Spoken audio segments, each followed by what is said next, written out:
All right, hello, and welcome to the Butterfly Effect. This is Louise Clarke, and I just want to thank you for being here today. Welcome. Thank you so much. It's a pleasure to be here. I always enjoy speaking to you. Yes, it's been great getting to know you. I would love for you to share a little bit with our viewers what you do, what all you do. All I do and all I am.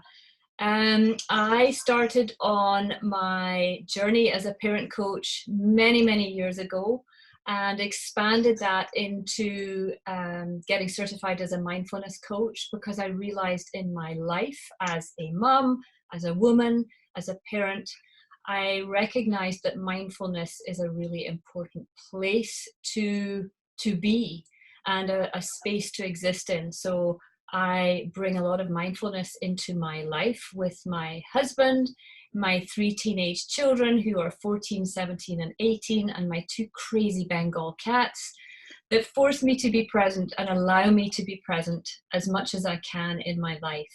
So I work with parents all over the world, helping them raise their bars and helping them see that they can shift the focus off what their children are perhaps doing wrong and looking at what they can do more of and bring about change within themselves to grow and evolve themselves, because really at the end of the day the only person we can really control and change is ourselves. So I help parents explore that and all they can do to change that will bring about change in the world around them and in the behaviors of their kids. Yeah. I have a podcast called Parenting in the Thick of It with close to 400 episodes on it. They're short and sweet, so they can be grabbed and listened to in when moms are driving kids home from school or when they're returning home from the drop-off.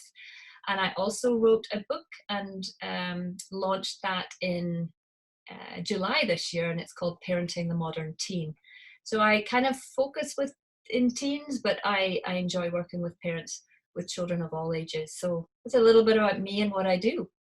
Well, congratulations on your book, your new book, and just creating those things to impact the world. Just from the conversations and connections I've had with you, I know that you've made some amazing impact, and that's what we get to do here today. And I think what's really supportive of people is, sharing a little bit about what led you to the journey that you're on now. Could you share a little bit about that? Yeah, I was very fortunate to get into the whole space of being able to raise myself as a parent when my eldest was 4. So that's 14 years now that I've been focused on my own self-growth and self-development. And as I mentioned earlier, a large part of that was a mindfulness practice.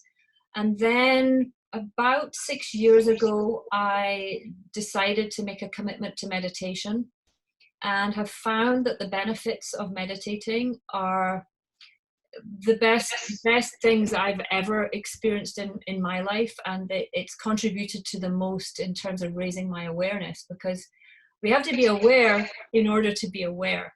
And Dr. Shefali Sabari has been very influential in my life as in all my roles, as a mom, as a woman, and as a coach. And the power of meditation, I don't think, can ever be underestimated. So I'm a religious meditator. I meditate like I brush my teeth. I really try and never forget to do it, and it's a large part of my life. And it's something that I attribute my ability to be more present and mindful to. Yeah, I love that. What does your meditation look like? And how did you start? What did that look like? What did the journey of meditation look like for you? Well, it started, like most people, like I think many of us women find ourselves in a yoga class one day, and the yoga teacher, calls you all to Savasana at the end of the practice. And I remember lying on the mat thinking, what am I supposed to be doing here? And I'm like shutting my eyes and thinking, am I supposed to be thinking? Am I supposed to be sleeping? Am I supposed to just be? I had no idea. And it sparked a curiosity in me.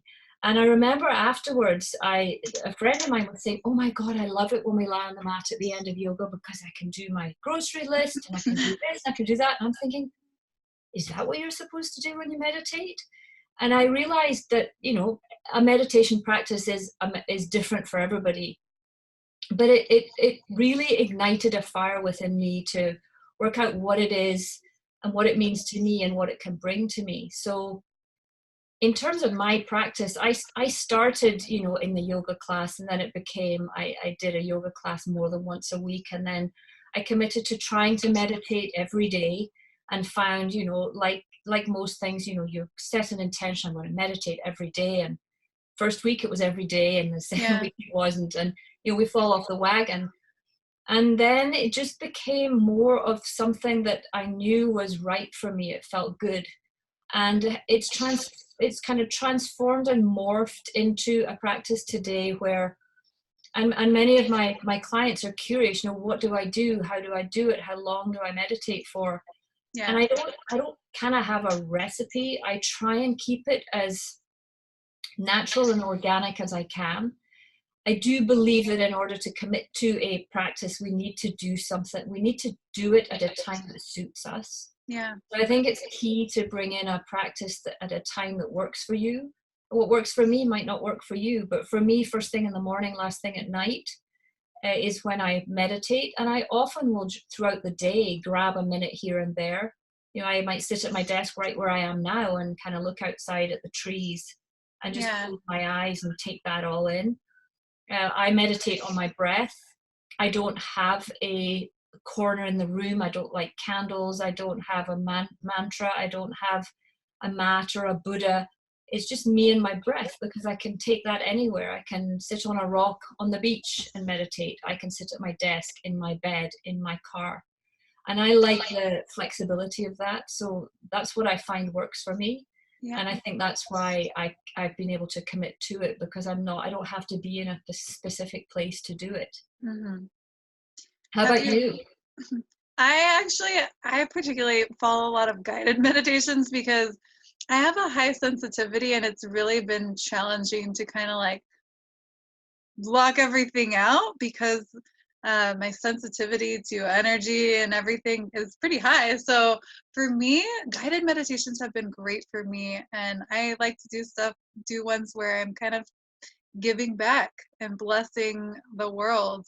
One that's worked really great for me was one that I learned through pranic healing, and it's a twin hearts meditation where you envision yourself sending loving energy back to the earth. Mm-hmm. So that one particularly has been great for me. But one thing that's great about that is, in that meditation, not only are you giving back, but you receive. The flow of energy it's just amazing how it works. And well, the giving is the receiving, right? Yeah. The giving is the receiving. It's what you give out, the energy you give out while you're sitting in stillness, whether you're listening to someone else and being guided by someone else. It's you're not on we're all connected. We're all one. And that becomes very obvious, certainly in a meditation practice that I'm doing. And I love the appreciation and the connecting to, the earth, to the greater source. It's a powerful part. And I do that within my meditation as well. Yeah, I think it's so important that you shared that we're all one. That's definitely where our hearts share that, that knowing. And not a lot of people are aware of it. What really helped me was getting into energy work and starting to understand and expand my consciousness and awareness. Absolutely. So what supported you in understanding that? I think lots of things. I think the more I found myself in stillness and silence, the more it opened a space within me to receive the stillness and silence. And then you realize, I look outside and I'm like, I'm as much a part of that tree as the tree is a part of me, because we're all molecules. Mm-hmm. And so we are all energy. So I'm affected by the trees. When the trees are losing their leaves in the fall, I always use it as a reminder for me to let go. This is a time to let go and release. I mean, we need to be doing that daily, but the fall, nature is an amazing reminder to us to align with it, because we're part of it. Yeah. When we can see the power and kind of the majesticness of it, it gets you on a level that I certainly had not experienced before. And so the whole oneness concept, and with our breath, I mean, the air I breathe is the same as the air you're breathing. Yeah. That you're in a different location, but it's all air. It's the same air. It's influenced by the same energy from everywhere. And so reading books helped me as well. Doing different guided meditations by different people and hearing their cues helped me come to a space where I recognized that I really do feel we're all one. We're so interconnected. Yeah. The vibe that I'm vibing at, the frequency I'm vibrating at, will be what I allow it to be. If I'm vibrating in a space of lack and worry and fear, doubt, blame, shame, whatever it might be, then I'm going to attract that. I can't attract anything else. Yeah. And I was just working with a client this morning, and I said, it's the awareness of when we are vibrating at a lower level. We have to be aware. So how do you strengthen that awareness? And the meditation for me has really helped strengthen my awareness. Yeah. I always say it's like taking our awareness to the gym for a strength workout. So when you're aware, you notice your thoughts, you notice your feelings, and you can very quickly shift. If you're in a space of lack and negativity, you can kind of wake up to it and go, hang on a minute. If I just look at that tree and I'm immensely grateful for its presence in my life, gratitude is a huge thing for me to be able to shift if I notice myself in negativity, which is, it's unavoidable in the world we live in today. Yeah. But knowing when we're in it is so powerful, and that's what the meditation practice, I believe, has done for me. It's helped raise my awareness of my mind. Yeah. You mentioned letting go, and I think for me, I know for me that's been one of the biggest things, and I think a lot of people who are in the world of like focusing on awareness and growing, what's your do you have any processes other than meditation that's been supportive of you for letting go of things that are not serving you? The biggest aha I had with regard to letting go was the recognition of the fact that when we want to let go of something, we don't want it in our life. And the things we don't want in our life, we resist them because we don't want them. Mm-hmm. But what we resist will persist. So coming to the recognition and awareness that in order to let go of something I don't want, I have to accept that it's here. So I can't let go of something, truly let go of something, unless I've accepted it. And I think the stumbling block for most people, especially in the parent-child dynamic, is we're trying to let go of perhaps being reactive to a particular behavior, or having to let go of the fact we can't control. I'm using a child as an example because I use this in my work a lot. Yeah. Your child's over controlling and is strong-willed and is very determined, and we try and control that. So by trying to control that, we control. So control meets control. We have to accept that the other party is wanting to control something and is holding on really tight. Yeah. When we accept that, we can release and let go of our need to match it. And we can then, take a decision to welcome what we need to do in order to let go. Yeah. But unless we accept it, the acceptance is a huge piece. You were saying, what do I do to let go? Is to accept it's there and not fight it. Because the longer we fight, the longer we fight. Yes, I think that's a huge key. It's been that for me too. And sometimes it's really extremely challenging to look at what's going on inside me? Yeah. The ego can be strong. It can be challenging. It's really hard to accept some of these things and accept our own part to play in things. Yeah. You know, we co-create the reality we're in. You know, we're all Mhm. one. So we can't just say, well, I've done nothing wrong. Yeah. Your mere existence means you've played a part in it. Your Yep. breath plays a part in it. So when we can accept that and own our part to play in anything, it's the key to change. We can't force change outside, so we can change within. Yep. And accepting that and accepting our failures, accepting our flaws, accepting our, you know, when we feel like a victim or a martyr, we have to accept, you know what, I'm feeling like a victim right now. Yeah. I have to accept that. That's the as is. That's the present moment. Mhm. If I fight it, I don't want to feel like a victim. I'm not going to feel like a victim.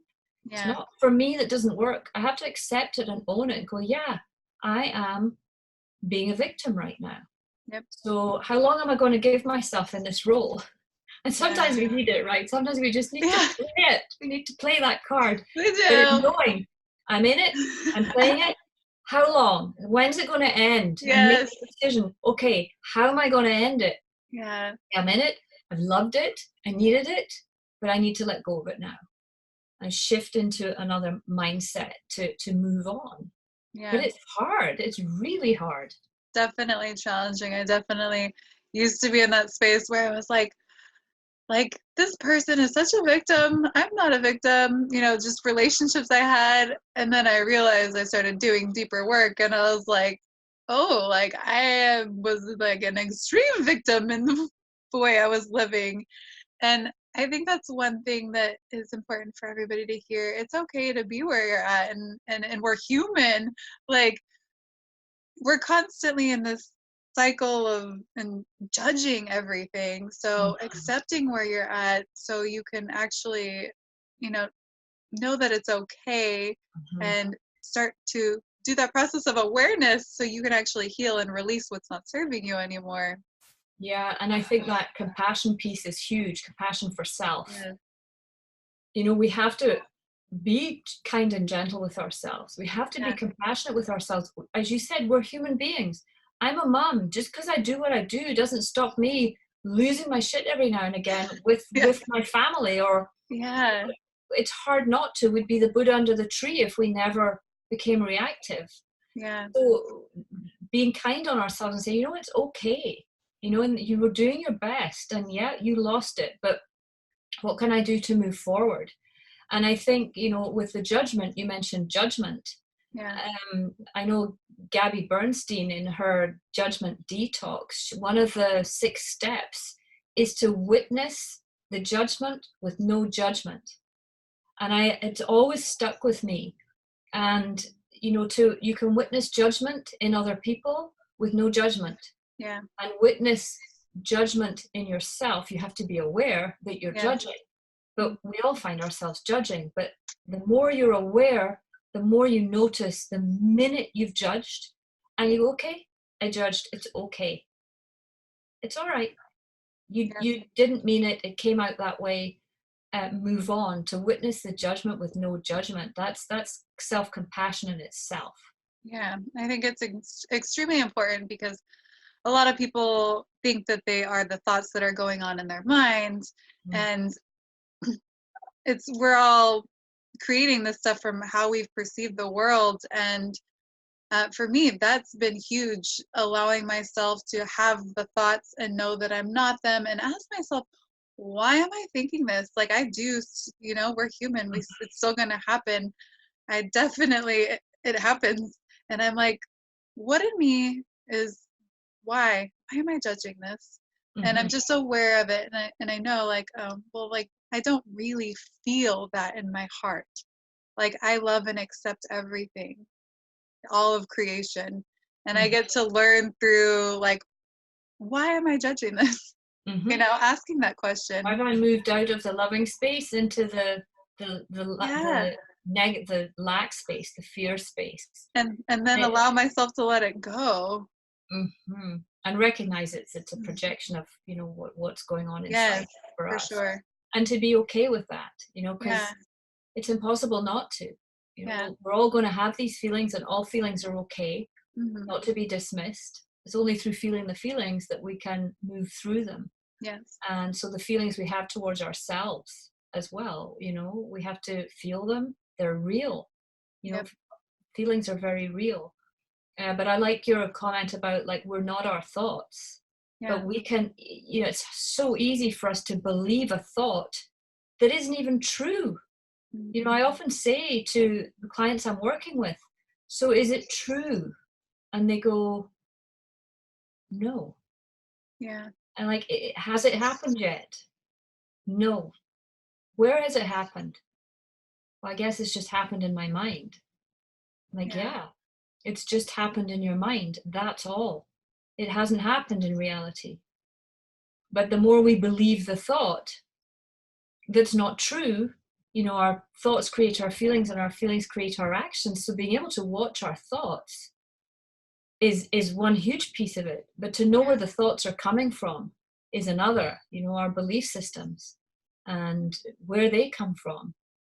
They come from generations and generations past. They come from culture. They come from all, Dr. Shafali talks about all these institutions that brainwash us. There's religion, medical, educational, societal.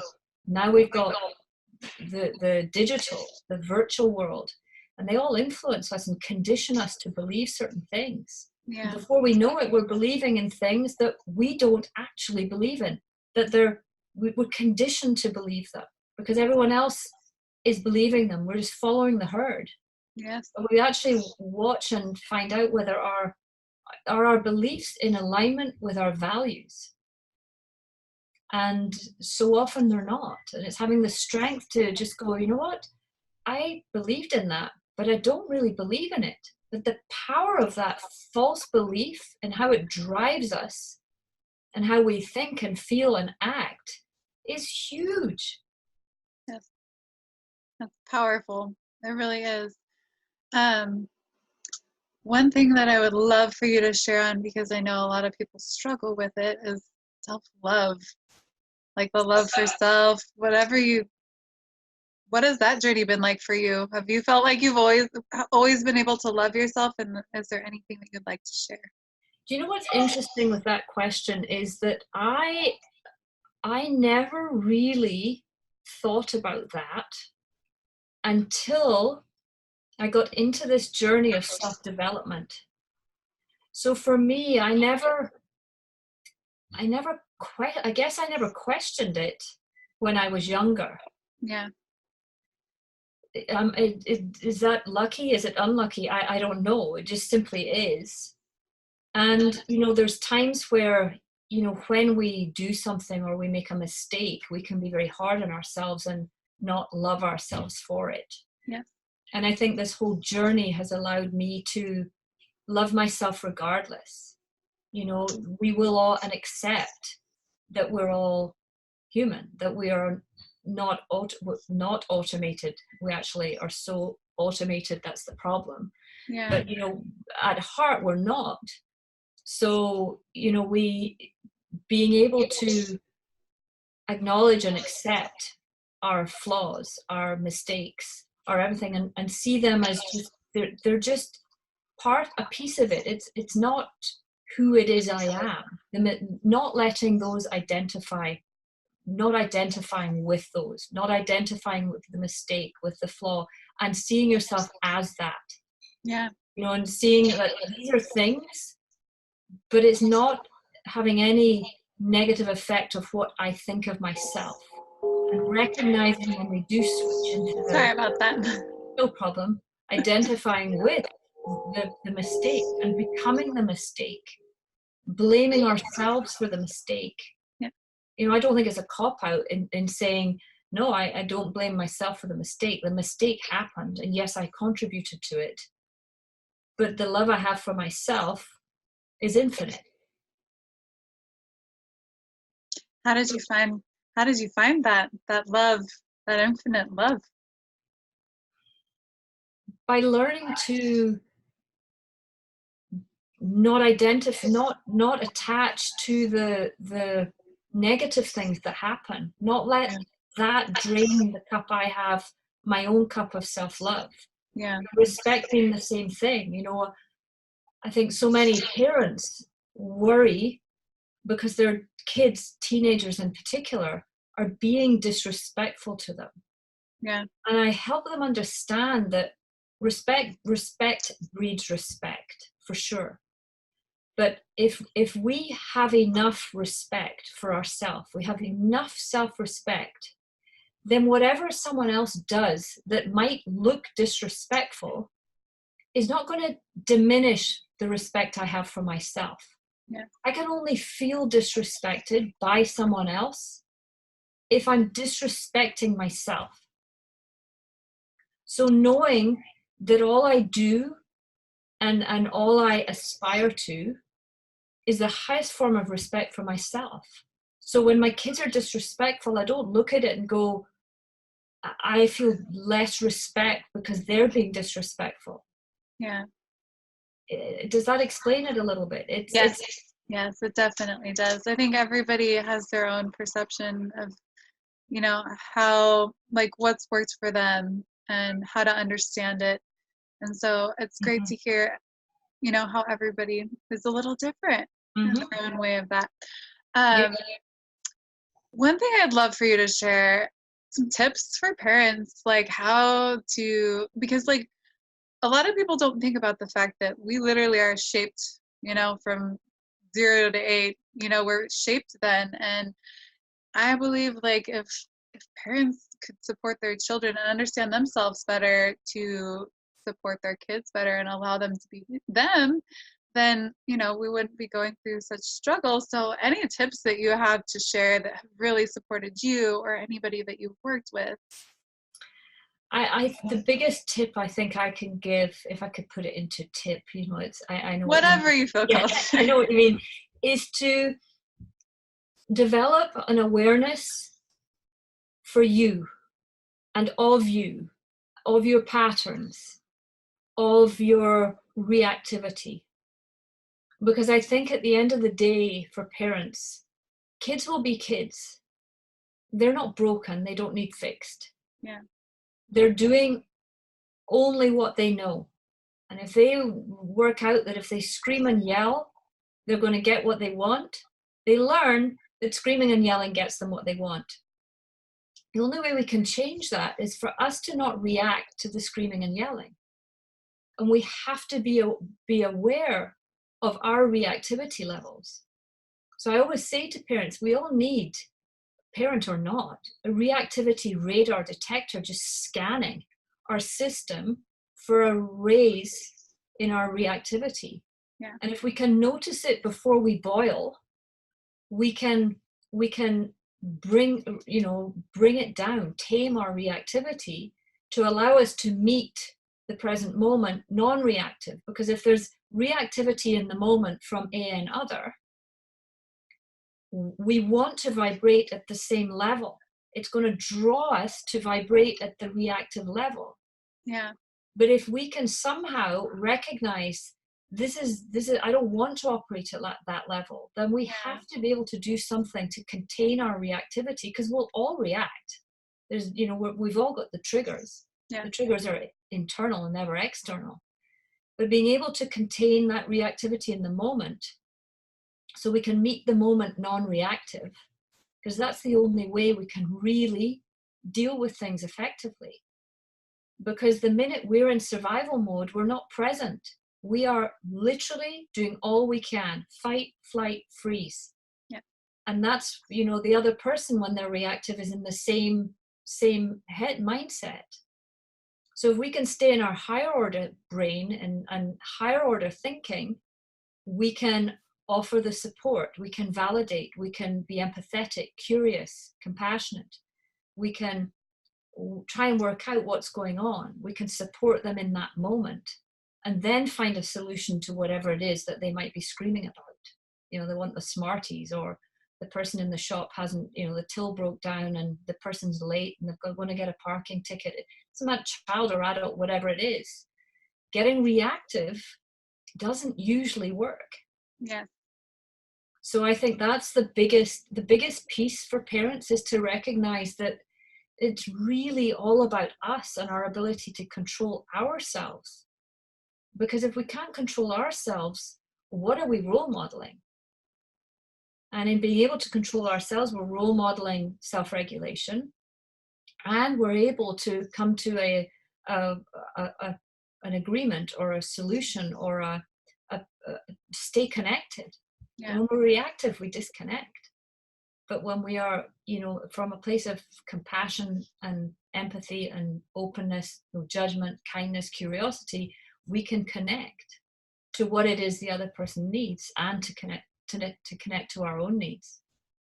So I think that is one of the biggest pieces, I think, for parenting, and the hardest. It's so hard to do in the face of a irate toddler, or an impulsive emotional teenager, or a narcissistic boss or coworker. How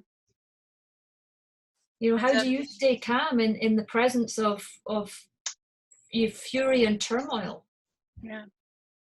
One thing that you touched on is vibration, and I don't know to what degree. I'm like, could you explain that a little bit about vibration? Just because not a lot of people know about words, thoughts, emotions, feelings being energy, and like how we vibrate at different levels. Could you share a little bit about it? You probably know more about that. Okay. In your energy work. Yes. I believe in it so strongly, but the theory and behind it, I'm not, certainly it's not my area of expertise. Well, but thank you. I really do believe that everything vibrates at a certain frequency. I mean, to me, it's like 1 + 1 = 2. There's no questioning that. Yeah. And the physics and the behind it, I understand it at a very basic level. Yeah, but you get it. I fundamentally get it. Yeah. But I don't claim to be any expert in it. Yeah. But I do know that, when we are meditating and we're in that space, that we can change the energetic frequency to which we're vibrating to through our breath. Mm-hmm. I know from a neurophysiological perspective, we can activate different systems in our body by doing certain things, and it affects our energy. Yes, it's definitely energy. Being guided to an energy healing course opened up a whole new world for me, and I was like, whoa, I feel like I didn't really know what I just didn't know what this world really was until I understood energy. And just even with you sharing reacting to people, or even if you think anything about somebody else, you literally are sending them energy. We affect each other. We are that powerful that we can affect each other in that way. Totally. So we all know it, but we are not often aware of it. I mean, we all know if you walk into a room or you join, say you were to go and join a couple for dinner. You were to join a couple, or I was to join a couple for dinner. And the couple had been at the table arguing over something that we didn't hear. And we arrive, they stand up and they go, hi, nice to see you. Yeah. I know, I can tell. They don't even need to say anything. You just know the energy. They might be all like, hey, nice, hug, hi. But you can sense the energy in a room. I can. Yes. And you probably can too. And kids can. Yes. And I think kids are so present. They're so much more present than we are until we happen to them and strip them of it. Yes. I agree. Very sensitive, empathetic kids. They know, they pick up on energy. We don't need to say anything. We don't need to do anything. They know. Yeah. That's the beauty of energy for me. Yeah, I think that's important for people to hear, because a lot of times kids react to, or they might be distant to people, and I mean, you can learn so much from kids, really can. They are way more self-expressive than we are as we grow up and get shifted by the world that we're living in and how we've perceived it. Mm-hmm. So kids are, they get to be them, and if they feel a certain type of energy and they're not drawn to it, there's reasons why. Yeah. And for us as parents or leads or teachers or anyone who leads and guides children, is the emotional literacy piece is huge, Yeah. to help them develop the skills to recognize their own feelings and to know that all feelings are okay and that they can feel their feelings. And as supporters and guides and influencers in any child's life, to know what to do to help them understand that that's okay, to validate them, to empathize with them, to Yeah. sit with them, to support them, that all feelings are okay. And I think so often in this world, parents just want their kids to be happy. Yeah. And, what a pressure to put on someone. I just want you to be happy. And they're like, well, I better not tell you if I'm sad because I know you want me to be happy. Yeah. It's like you can be anything. Any feeling's okay. Every feeling's okay. Yeah. So us to encourage them to be able to cope with their feelings is huge, and help them develop emotional literacy. To Yeah. know it's okay to be frustrated when you can't write the report. It's okay to be elated when you've scored a goal on a field hockey field. It's okay to be cold. It's okay to be hungry. It's okay to be enthusiastic. It's okay to feel unmotivated at times, Yeah. because it's uncomfortable for us to see a child in pain or sad or uninspired, unmotivated. We try and move them to the opposite end of the kind of the feeling spectrum, because we want them to be happy, inspired, motivated. Don't be sad, don't cry, you're not cold, you can't be hungry, you just ate 20 minutes ago. And our language just tells them to mute, Yeah. don't share the feeling because mom wants me to be happy. Yeah. So it's so important, the emotional, to help them develop emotional literacy. Huge part of what I do with parents as well. Yeah. Do you have anything on that you'd like to share on like codependence, like growing up in a codependent household?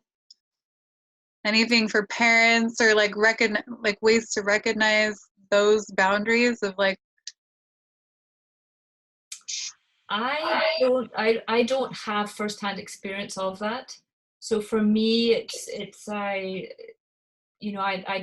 would be hypothetical if I was yeah, discussing. Obviously, it's not a healthy dynamic to find ourselves in. Have you yeah. found yourself in that situation?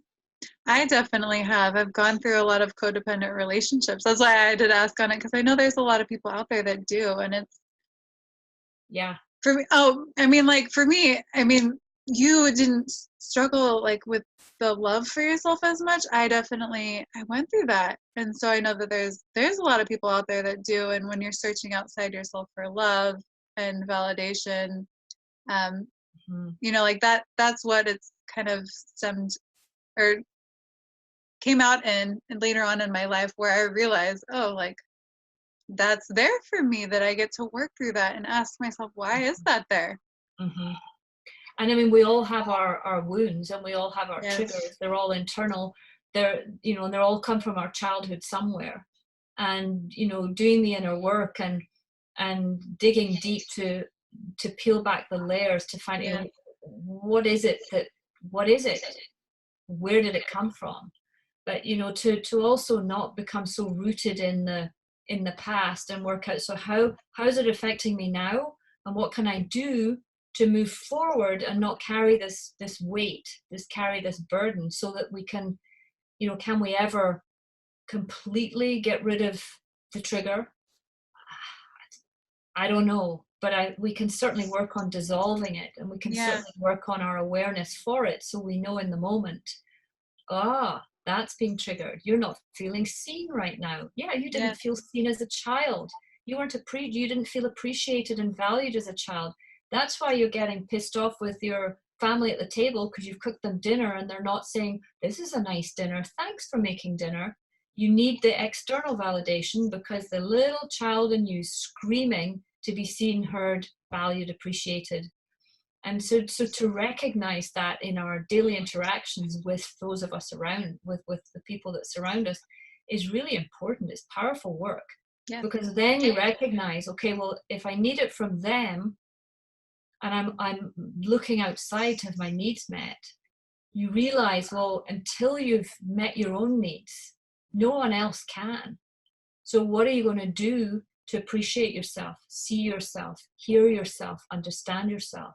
Yes. And going and doing that inner work is powerful when you recognize, I don't need someone else to love me because I love myself enough. Now, it's nice if they love me and I love them, but I'm not dependent on their love to fill my love cup. My Yep. love cup's full. And God, there's moments where we all doubt that. I mean, we're human beings. Yes. To know when you're in that doubt space so that you can go, hang on a minute, nothing they give me is going to fill me up. I have to fill it up myself. Yeah. Respect, love, whatever it might be. I love that. Feeling heard. Yes. Who felt heard? I mean, there's the ubiquitous five. At some stage in our past, we will have not been seen, not felt heard, not felt understood, not felt like we belong, and not felt that we were good enough, worthy, or matter. Yeah. Everyone will relate to that somewhere. There'll be a wound in every one of us that speaks to something there. So knowing when that comes out, which it will. Yeah. Can't not come out, but knowing it's coming out and how it's coming out, how are you projecting that lack onto the world out there? Yeah. It's definitely been a journey for me, like understanding that for me, because the codependence resulted in like lack of love for the self. Yeah. And searching outside, and it really like took a journey for me of awareness to understand that I wasn't even loving myself. I thought I did.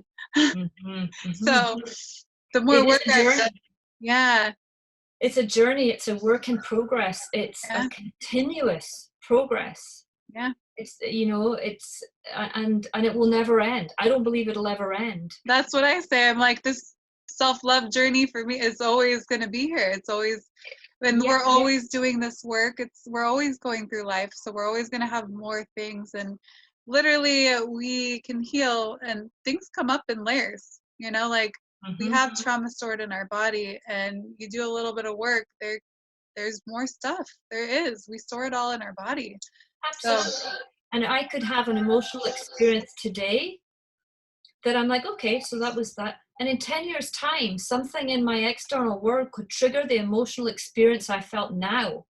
And I'll puke it all over someone else in 10 years' time. Yeah. But no, so that's why I believe it's never done. If we recognize the emotional experiences from our childhood that have really left gaping holes and wounds within us, sure, we can patch them, dissolve, try and fill them and meet our own needs to an extent. But as long as we're alive, we're going to have emotional experiences, the negative ones of which could become a trigger, within us. Yeah. So it's continuous work to recognize it. And the awareness is huge. And I'll circle right back to the meditation. Meditation for me has helped increase my awareness. It's the one thing I really do believe. And my awareness for my mind, my thoughts, my reactivity, my judgment, my whatever it might be, it's that awareness piece that's huge. And that's why I'm so intent on maintaining my meditation practice, because I know it strengthens my awareness and my ability to be present. Yeah, that's the connection that we have in this world. When you meditate, it's part of the connection you have to energy. Well, Louise, like, I absolutely adore you. Thank you. Thank you so much for sharing everything that you've shared. And I think you were going to offer something to our viewers. Yes, I've got a couple of offers. But thank you for allowing me to share my experiences with you and with everyone who's listening. I hope that some of my stories will help you and help others. I think stories are so important, when we share our own stories, our thoughts, our how we've come to that way of thinking, how we've evolved. I love listening to other people. I'll be looking forward to listening to the other interviews on the Butterfly Effect Summit. So the two offers I have, I mentioned I had a podcast called Parenting in the Thick of It. I also have a family organizer called Parenting in the Thick of It, which has a hard copy and a digital copy. And the hard copy has a calendar and 12 ingeniously, beautifully designed and put together theme pages for each month of the year. The digital version has the 12 monthly theme pages and all the tips for each of the weeks within the month. And I would love to give all the viewers and listeners a free copy of the digital version of the Parenting in the Thick of It family organizer. So you can go onto the website. The links will be in the notes, I'm sure, and enter the coupon code TBE, the butterfly effect, and you will get it delivered to your inbox in a heartbeat, hopefully. And I also have a parenting course for those of you who are struggling with, conflict in your home and how to get your kids to be more cooperative. It's a course called Conflict to Cooperation, and it retails for $97, and you can get the link to that below as well. So it's how to move from conflict to cooperation through connection and boundaries. Well, I want to thank you so much for sharing that. I haven't had a chance to look at the calendar, the free gifts, but I know it's amazing. I just feel that you put your heart into that, and it's gone through, like you created it from, the experience that you've had in your life. Oh, I did. Yeah. I poured my heart and soul into it, and yeah. It's a great product to have on the calendar. If you want to get the actual hard copy of the calendar, you can go into parentinginthethickofit.com or yourparentingpartner.com. Both those websites will lead you to it. And the hard copy calendar is evergreen. You can buy it today on the 10th of January, and it will finish next year on the 9th of January. So whenever you buy it, it will work for 364 days. And you fill in the dates, and it's a great reminder to us all to be present and to know you're not alone, and that we're all, parenting or being or doing in the thick of it. Oh, thank you so much, Jan. And I'm like, I want to send you a hug right now. I want to hug you. You're so sweet and warm, and I just appreciate you so much. And just thank you for being here and being willing to share your journey with people and support people the way that you do. It's powerful, and I know you're impacting lives. Oh, thank you, Carissa, and you too. And I love that when you did this. You know what this looked like when you did it? We should both do it now, because it was like a butterfly. I just saw the butterfly. Maybe you can see it in me here with my wings. Yes. I love that. What a beautiful way to finish, and it was so lovely to chat to you, and I look forward to chatting to you again. And I love your spirit and your energy, and again, thank you for having me here. Thank you. I appreciate you, and thank you guys all for tuning in and sharing this experience with us. And we just want to support you on your journey. So we hope that this has impacted your life.